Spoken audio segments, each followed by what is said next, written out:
Para garantir leis mais rigorosas no combate à criminalidade, os 4 secretários estaduais de Segurança Pública da região Sudeste estiveram em Brasília ontem. O objetivo é pressionar o Congresso a aprovar mudanças que facilitem os trabalhos dos policiais nas ruas. A repórter Fernanda Batista está com o secretário de Segurança do Espírito Santo, André Garcia, e tem mais informações sobre esse assunto. Boa noite, Fernanda.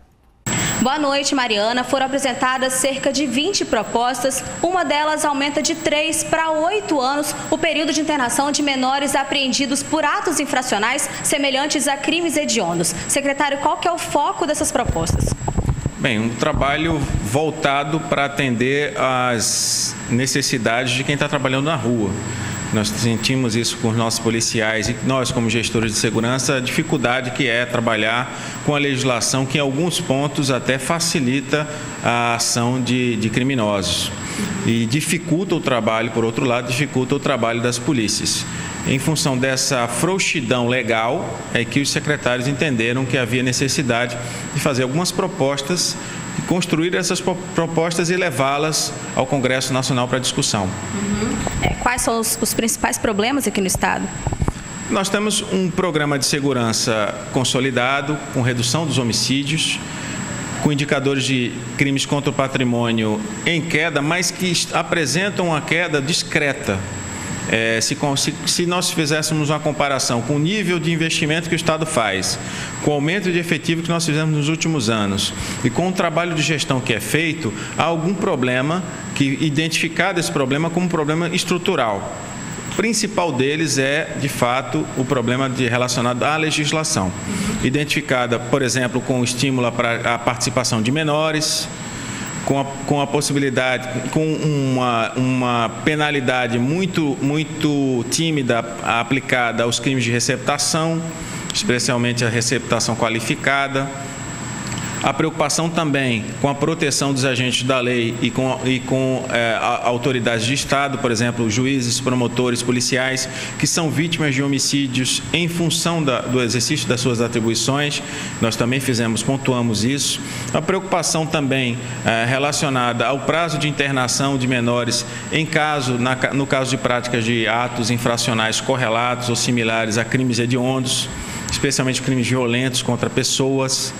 E também algumas preocupações de ordem administrativa, com relação às licitações, ao orçamento, o financiamento do serviço, né, para a segurança pública, o controle das fronteiras, enfim, um pacote bastante amplo para que seja possível a melhora do serviço prestado à população. A gente falou da ampliação da internação dos menores, mas a gente vê também com relação aos maiores de idade, muita gente voltando às ruas pouco tempo depois de ter cometido o crime ou a infração, e os policiais reclamando muito de enxugar gelo. Essa é realmente a expressão? A sensação que fica para quem está na rua quando você realiza uma prisão de alguém que deve permanecer preso e ele retorna à circulação é essa mesma, né? É uma sensação de frustração. Por isso que nós estamos defendendo, em alguns casos, pontualmente o aumento de penas para alguns crimes e a qualificação de alguns crimes como crimes hediondos. Por que qualificá-los como hediondos? Porque a partir daí os critérios para progressão de pena, os critérios de cumprimento de pena são critérios mais rigorosos do que aqueles que são exigidos para os crimes comuns. Agora, secretário, essa é uma discussão muito maior, né? Que não envolve só investimentos, não envolve somente a legislação, né? Claro, porque quando se fala em segurança pública, as pessoas costumam reduzir o debate para a ação das polícias. E o problema da segurança pública, como diz o secretário Beltrame do Rio de Janeiro, ele começa do atendimento do 190, mas vai até a execução da pena, ou seja, são diversas instituições, órgãos que devem colaborar e trabalhar como um sistema.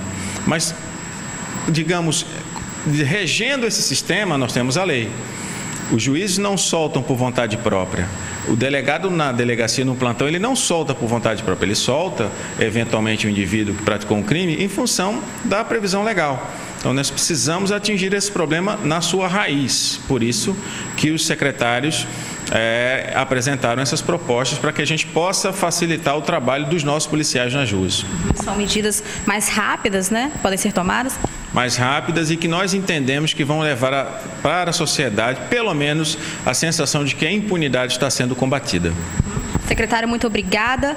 No dia 15 de julho, os secretários voltam a Brasília para discutir no plenário do Senado todas essas propostas. Mariana, é com você.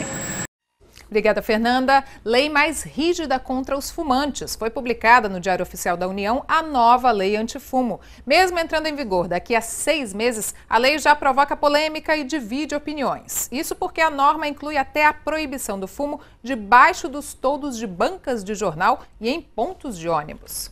Seu Sebastião fumou por 24 anos. Quando percebeu os problemas que o cigarro estava causando à saúde, finalmente decidiu abandonar o vício. A gente sentiu-se um pouco falta de ar, assim, às vezes dormia, a gente ficava meio desinquieto. Aí foi, Deus ajudou, que a gente sentiu, assim, deixando ele para um lado, era muito melhor.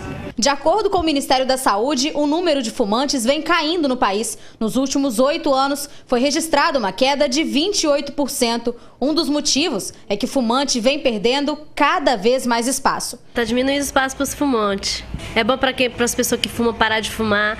E fora que incomoda, você está num lugar, a pessoa está fumando, joga fumaça, incomoda, né? A quem não quer fumar, acaba fumando junto. Quem não quer fumar, acaba fumando. Desde 2009, já é proibido por lei no estado fumar em locais de uso coletivo. A novidade é que a lei sancionada pela presidente Dilma Rousseff extingue os fumódromos e proíbe o uso do cigarro em locais até mesmo mais arejados, como pontos de ônibus, hall e corredores de condomínios e também varandas de bares e restaurantes.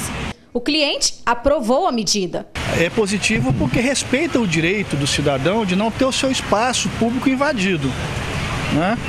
O fato de eu estar num ponto de ônibus e uma pessoa começa a fumar do meu lado e eu ter que sair, é o meu direito que está sendo desrespeitado. Então não sou eu que tenho que sair de perto do fumante, é o fumante que não tem que fumar perto de mim.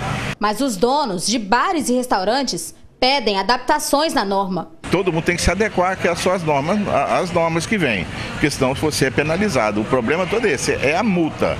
Hoje poderia parar de vender o cigarro, que aí não tinha problema de multa com ninguém. Eu acho meio pesado esse negócio de multar. Quer dizer, o cara tá ali fumando. Não foi o dono do bar aqui que obrigou ele a fumar. Já falou com ele tudo e multar. Uma multa de R$1.500, R$2.000. Um negócio meio pesado. Aí teria umas adaptações, umas formulações para poder... Quem ser responsável é o fumante, não o dono do bar. De acordo com a nova lei antifumo, os estabelecimentos comerciais serão responsáveis por garantir que o ambiente fique livre do tabaco. Só poderão permitir que o cliente fume na calçada, caso seja instalada uma barreira que impeça a entrada da fumaça. A fiscalização fica por conta das vigilâncias sanitárias municipais e estaduais. A multa pode chegar a R$1,5 milhão. A nova lei entra em vigor dentro de 6 meses. Com a promulgação desse decreto, a gente tem uma ampliação dos locais proibidos, né, aí incluindo os fumódromos, que é o prazo que a gente tem até 180 dias para poder atender a nova determinação federal. Nós entraremos em contato com as outras secretarias que também trabalham com fiscalização, no caso específico de Vitória, Secretaria de Desenvolvimento das Cidades, e, havendo a necessidade, entraremos também em contato com o PROCON para estabelecer quais são os critérios, como é que a gente vai trabalhar durante esse período para atender, vamos orientar os estabelecimentos que ainda possuem esse tipo de local para tomarem as medidas de adequação em até 180 dias. A gente quer que o estabelecimento garanta a identificação adequada, o isolamento necessário para poder informar ao seu usuário, ao seu cliente, de que ali não é um local permitido para fumar. E para quem, depois de tudo isso, está pensando em parar de fumar, seu Sebastião é um bom exemplo. Aos 84 anos, está com a saúde em dia e dá o conselho. Deixar de fumar, eu acho que faz o melhor possível. Se eu não cuido de mim, uso as coisas que me fazem mal, o que acontece? Eu não estou gostando de mim. Ótimo conselho, né? Hoje é o Dia Mundial do Meio Ambiente. Para chamar a atenção sobre a importância da preservação, uma série de ações aconteceu durante a manhã em Vitória. Na Praça Costa Pereira, em Vitória, teve exposição de artesanatos feitos com materiais recicláveis. Brinquedos, vasos, porta-retratos, fantasias, tudo feito pelas mãozinhas das crianças de uma escola particular de Vitória, que além de protegerem a natureza, aprenderam. A gente fez o projeto da roupa de jornal. Aí a gente tinha que assemelhar junto com a matemática. Aí a gente tinha que botar coisas simétricas, formas geométricas, tudo aplicado na roupa e ângulos. Aí aqui a gente fez o negócio dos ângulos dos triângulozinhos. Aí aqui a gente aproveitou e fez outro triângulo. Eles também distribuíram sementes de plantas em troca de material reciclado. Aliás, esse é o presente que a Sara mais gosta de dar. Eu gosto de dar sementinhas e também flores. Sementinhas? E flores. Por quê? Porque também eles podem ajudar a preservar a natureza. A ação foi em comemoração ao Dia do Meio Ambiente e, para quem não sabe, eles ensinam a plantar. A gente pega uma garrafa, tanto faz, em pé ou deitada. A gente põe 3 furos embaixo e colocamos brita ou pedra de construção, assim, tanto faz. Colocamos 50% de terra e 50% de areia. Aí colocamos a sementinha em cima, não precisa afundar ela. E colocamos um dedo de terra para umedecer a planta. E depois encharcamos ela. Depois que a gente perceber que ela secou, encharcamos de novo e colocamos ela no sol.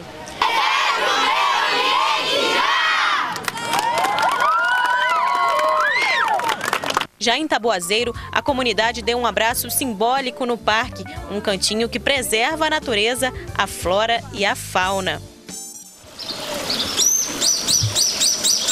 O abraço foi um carinho dado especialmente para o viveiro de plantas medicinais. Apesar de um pouco mal cuidado, este jardim secreto abriga mais de 100 espécies de ervas que levam saúde para mais de 3.500 pessoas. Eu gosto muito de tomar, em casa todo mundo toma, já de cidreira, favaca, todos matinhos, melícia. A vida toda assim sendo tratado por medicamento fitoterápico? Que deu da minha mãe, né? Lá em casa minha mãe tem os matinhos dela, tudo também tem. Eu tenho plantado lá na minha casa, boldo, cidreira. Se TV tivesse cheiro, vocês iam conseguir sentir a mistura de aromas que vem daqui do único viveiro de plantas medicinais de Vitória. Um cheiro de saúde, de medicina viva, bem aqui no meio da cidade. Esse viveiro ele é importante porque ele tem aqui as plantas medicinais que a comunidade de Vitória reconhece como medicinais e que os nossos antepassados já usavam. Nós estamos preservando esse conhecimento tradicional, preservando essas plantas, multiplicando esse saber e difundindo esse conhecimento. Os benefícios são porque causam menos efeitos colaterais, né? Podem ser utilizados, você pode ter em casa um jardinzinho, então você não precisa de gastar dinheiro, nem precisa de sair para procurar. Se você tiver em casa, você pode aproveitar muito bem e a maioria das plantas que a comunidade conhece, elas não são tóxicas, não causam nenhum problema à saúde. Um dia de homenagens e de devoção à natureza.